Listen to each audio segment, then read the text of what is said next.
Today's Sunshine Note is titled, Crushed by a Crush.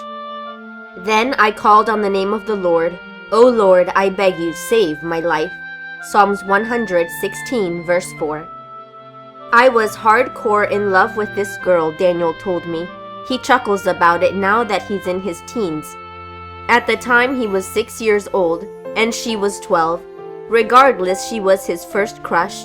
He looked forward to church every Sabbath because he knew he would see her, Roxana. It didn't matter that to her, he was just a little 6-year-old boy. Obviously, she didn't like him back, but that didn't stop his puppy love feelings for her. One day, their church had a pool party at one of the members' houses, and Daniel and Roxana both attended. Something that I loved even more than Roxana was water, Daniel told me. I loved pools and swimming. Roxana, on the other hand, didn't know how to swim. She had been playing in the shallow end of the pool, but before she knew it, she was in over her head. In a panic, she began splashing and yelling for help. She was drowning, Daniel told me, and I wanted to be her hero and impress her. So I jumped in the water and swam toward her. When I got to her, she was so freaked out that she started to drown me. I was giving my life to save her, and she was drowning me. Daniel's dad saw what was happening and jumped into the water to save both of them. Looking back on that day, Daniel told me that the story reminds him of how Jesus came to save the world. Like Roxana, we can find ourselves drowning in sin.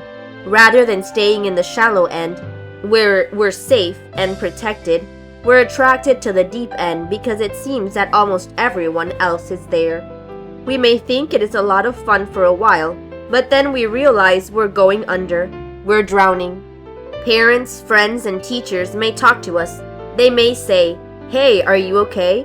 Or, "We're worried about you."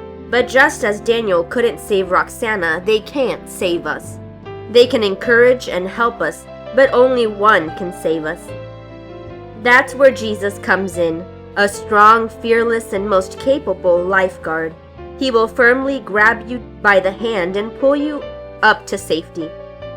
How do you actually get rescued?